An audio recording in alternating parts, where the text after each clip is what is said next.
Good afternoon and welcome to the regular meeting of the Board of Estimate and Taxation for October 9th, 2024. My name is Steve Brandt and I'm the president of the BET. Before we begin the meeting, I want to offer a friendly reminder to all members, staff, and public that these meetings are broadcast live to enable greater participation. These broadcasts include real-time captioning as a further method to increase the accessibility of our proceedings to the community. Therefore, all speakers need to be mindful of their rate of speech so that our captioners can fully capture and transcribe all comments for the broadcaster. We ask all speakers to moderate the speed and clarity of their comments. This time, I'll ask the clerk to call the roll so we can verify the presence of a quorum. Commissioner Fry. Here. Abene. Here. Payne. Present. Chuktai is absent. Priest Inson is absent. President Brandt. Here. There are 4 members present. All right, we have verified the presence of a quorum. I now want to offer an acknowledgement that we are meeting today on land that was the homeland of the Dakota people at the point of contact and before. We'll now proceed to our agenda, a copy of which was posted for public access at the city's legislative information management system, and that's available at lims.minneapolismn.gov. Board members, a copy of today's agenda is before us. May I have a motion to adopt the agenda? So moved. Second? We have a proper motion before us. Is there any discussion? That, seeing none, all those in favor say aye. Aye. Those opposed, nay. Ayes have it. The agenda is adopted. Now the minutes from the September 18th meeting. May I have a motion to accept the minutes, please? So moved. Second. Is there a second? Second. We have proper motion before us. Any discussion? Okay, with that, all those in favor say aye. Aye. Those opposed say nay. Okay, the ayes have it, and the minutes are accepted as presented. Item number 4 on the agenda today is the acceptance of public comment. The clerk informs me that we have no one signed up to speak today, so we will continue with the next item on our agenda. I just want to remind the public that that members of the public have the ability to appear before the Board of Estimate and comment on items that are on that day's agenda. Item 5 is approving and adopting the 2025 Board of Estimate and Taxation meeting calendar.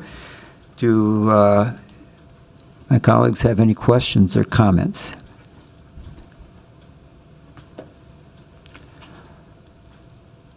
I would like to raise a question.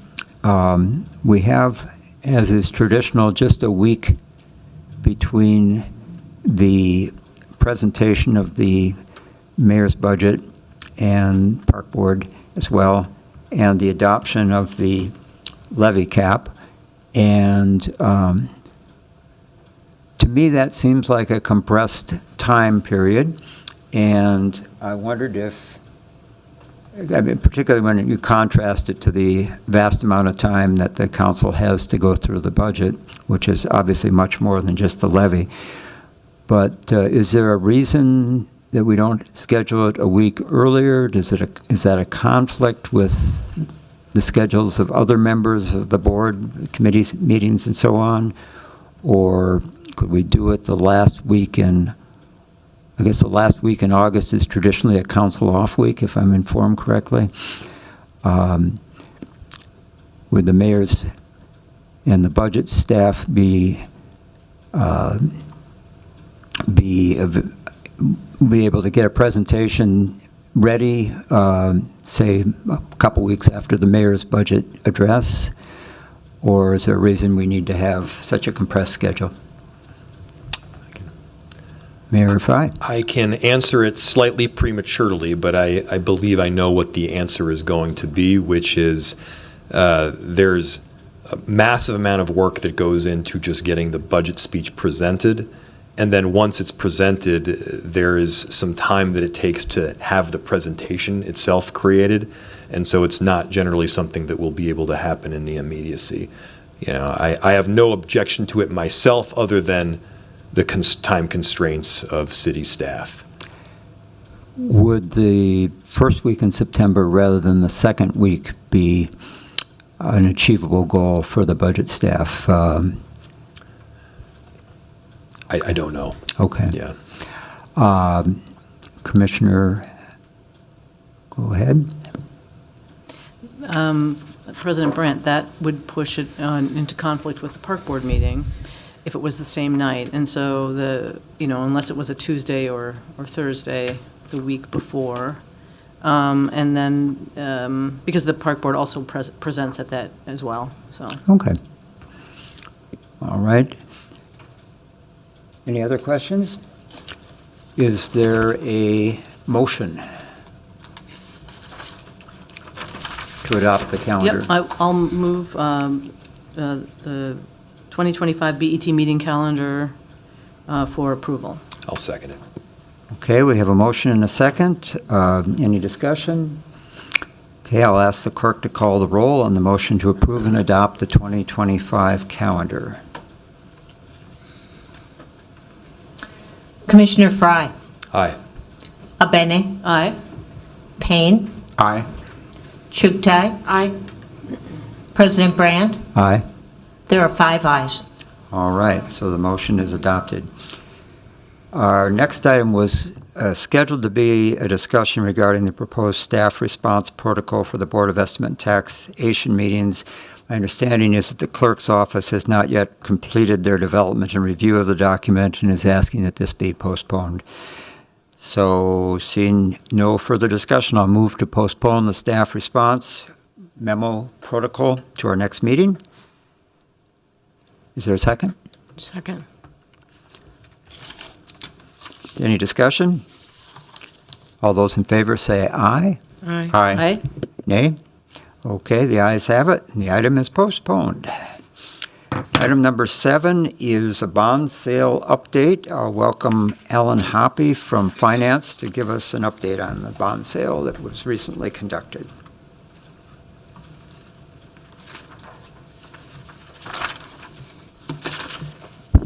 Good afternoon, President Brandt and Commissioners. I'm Alan Hoppy, Director of Banking, Investments, and Debt for the city. We did conduct a bond sale about a week ago, and those bond proceeds will be received tentatively October 23rd. I'm going to go into a short presentation. Feel free to interrupt me at any time. We did have our bond ratings confirmed, actively confirmed by Standard & Poor's and Fitch. Moody's, as we've mentioned in the past, is still rating our old bonds, but was not engaged in the current bond rating request. We also have a link on here for additional information. We refer to it as an investor relations site or resource. This is with external entity bondlink.com.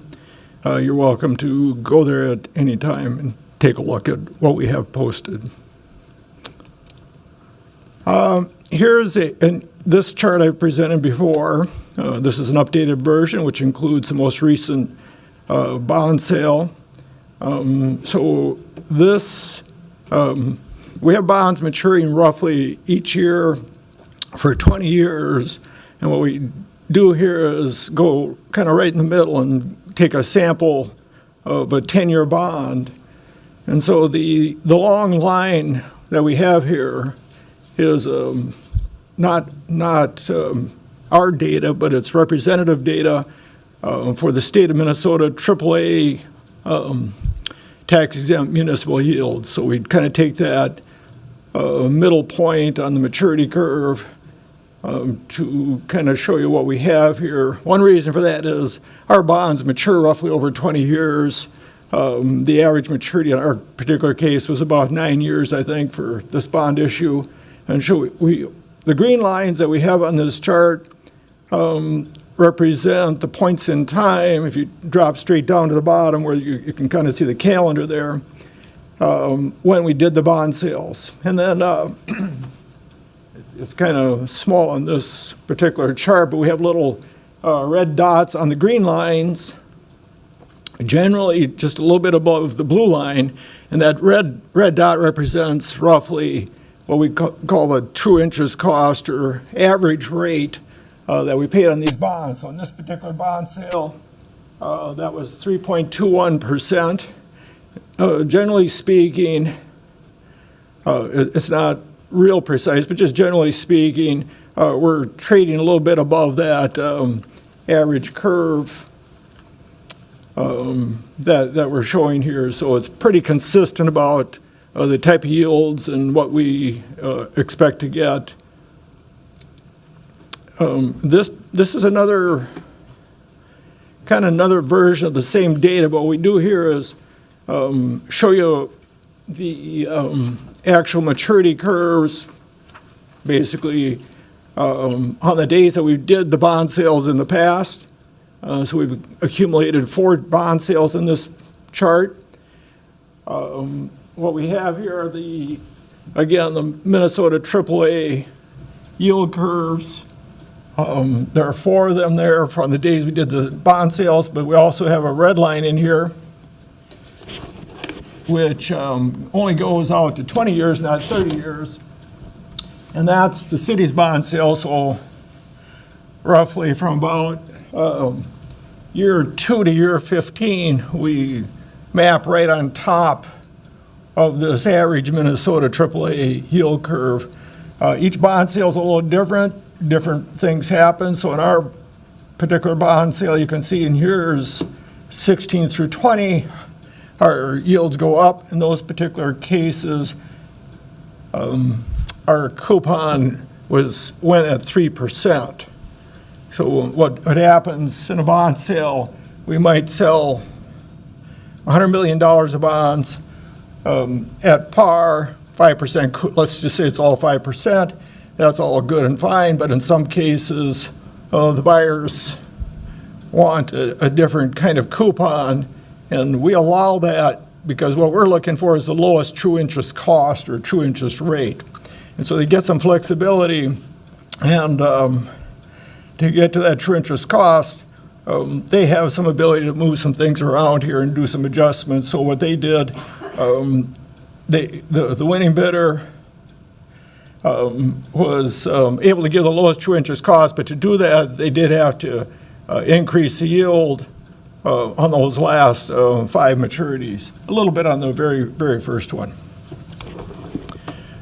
The next slide is a composition of the bonds that we sold. So we advertised a few more bonds than this, but when we get the bids from the underwriters, we go through a resizing process because, in this particular case, because they pay us a premium, and we really want just X number of dollars of cash. So we work the different numbers to end up with the cash. In this case, we sold $119.18 million of bonds, and then we took in some additional cash, which I'll show you in just a second. This is where we put the money, the different kinds of projects. I think there's six individual lines there. You can kind of see those.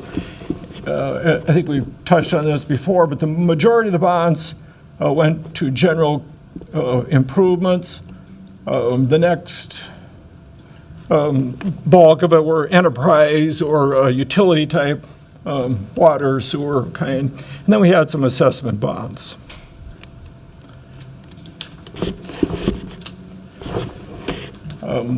Summary of the bond, I'll show you the underwriter's proposal sheet in just a second. At the bottom of this particular page, we show you what it shows there as POS, that's preliminary offering statement. In the corporate sector, the equivalent that they would have would be called a prospectus. So in this preliminary offering statement, we put out that we're going to sell 123.59 bonds and we estimated $4.8 million in premium for $127.9 in cash. By the time we were done going back and forth with the underwriters, we ended up with selling lower bonds, but we received a higher premium, the same amount of cash.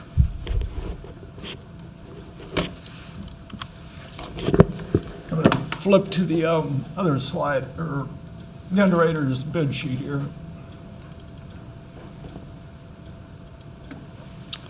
We received, we had 10 underwriters show up to bid on this, so that's a really good showing. The desirability for the city's bonds, the AAA is a real selling point. A very narrow spread from the top to bottom with these 10 bidders. I think that's kind of the basic information I wanted to share with you. On this particular sheet, we include the winning underwriters' coupons and yields, and that's where you can kind of see that they aren't identical, but this gets back to how much you pay and what is it paying and when does it pay back. With that, President Brandt and members of the board, I'm open for questions. Are there any questions for Mr. Hoppy? All right, thank you.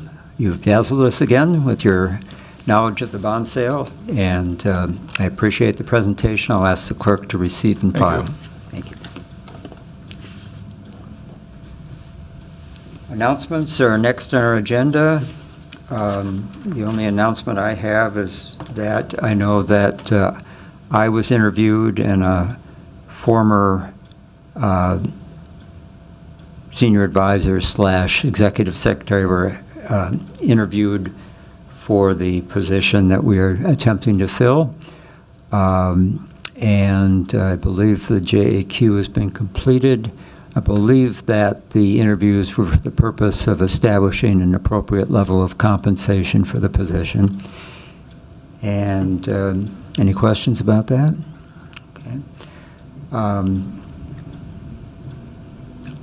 Maybe I could inquire of the mayor. I happened to read in the paper something that jumped out at me yesterday about the potential for job classifications being suspended because of the funding issue between your office and the city council.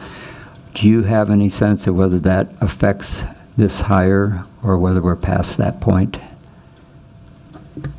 So the actions that were taken were explicit to unused balance for respective departments, and I don't believe that it impacts this particular spot. Okay, thank you. And also under announcements, anybody else have announcements? Okay. I wondered if either the council president or the mayor would have any updates for us on progress toward getting the study launched that we discussed at our last meeting of alternative revenue sources. Commissioner Payne? We're working on something to draft through to bring to budget. Great. Yeah. Okay. There have been some conversations that we've had with our IGR team about moving something forward, and I know obviously this would be something that the council would ultimately bring through their process to amend the legislative agenda. I think there's near unanimity, if not complete unanimity, in the work. So we're working on something. I think there's not going to be a major update, at least I don't anticipate one, beyond we're exploring what options we have given the legislative makeup. Does that mean that you would anticipate that a deeper analysis of some of the possibilities for revenue might not be done in time for the upcoming session? No. Some of these are pretty new concepts. Yes, they are. So, and I'll defer to Council President and Council Vice President on the work that they would have PAR do. with respect to an analysis of a number of other cities throughout the country and what kinds of revenue sources they use beyond property taxes. So that is one component. And then there's another component, which are monies that we seek year in, year out from the legislature regardless of this. For instance, we are trying to dramatically increase our local government aid. As we know, that has been largely depleted since the Pawlenty administration going back, 16, 17 years. That is one part. We are looking for revenue sources in the way of occasionally in sales tax. Obviously, we want to receive as much of the income tax collection as well. And the question, of course, is what modes are we able to levy, and what modes do we have authority over, in addition to what monies we get allocated to our city from the state. So it's kind of a non-answer, and I understand that, but the bottom line is there will be an analysis done of what other cities, what other forms of revenues the cities has used, and we're going to be working with our legislative department and the park board and the BET to see how we can maximize our work this next session. Thank you. Council President Payne, do you have anything to add? Or, sorry, Commissioner Chugtai.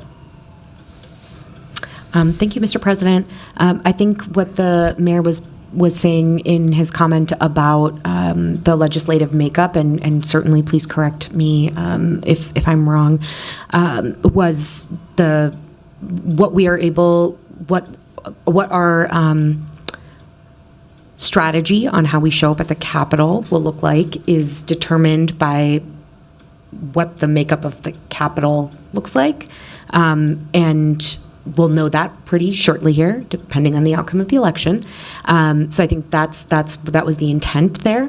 In terms of the legislative agenda and some of these strategies being a part of our top priorities, the legislative agenda will be adopted by the council in early December. It will be presented prior to that, I believe in late November. Our IGR chair has been working on has been sharing that timeline out with other members and making sure that we are set to have that adopted by the end of the year, on exploring doing additional research on some best practices and other strategies that have worked in cities from around the country for non-property tax revenue. That will be additional research that our policy and research team, which is housed in the city auditor's office, we're working with them on figuring out what that is going to look like, and that will also include some like a formal documentation that comes through the budget committee. So hopefully that provides additional clarification. Thank you for that update. Is there any other discussion? Yes, Commissioner Benny. President Brandt, I'd actually just like to put myself in queue for an announcement I realized I wanted to make, so thank you. Go ahead. Sorry about that. Okay, it occurs to me that I do have an announcement, and it's pertinent. So there's, I feel the Board of Estimate and Taxation, all the members have done, really demonstrated support for the Park Board, every single one. And so just to let you know that just today, the Minneapolis Park and Recreation Board was awarded the Gold Medal Award, Program Honors, and this is an award given to a park system that demonstrates excellence in parks and recreation through many categories. And it's also based on the size of the population served, so we are a Class 1, which is as high as you get. But I think, as I understand it, and there'll be more to come, this is breaking today, it's really the recreation programs that were highlighted, I think, that pushed us over the edge. And I know that there's absolute support from every single member of this body for the work that the parks are doing for our community. So I just thought you should be part of it too, so thank you. All right, any other announcements? Okay, in that case, we've completed all our business to come before us, and without objection, we stand adjourned.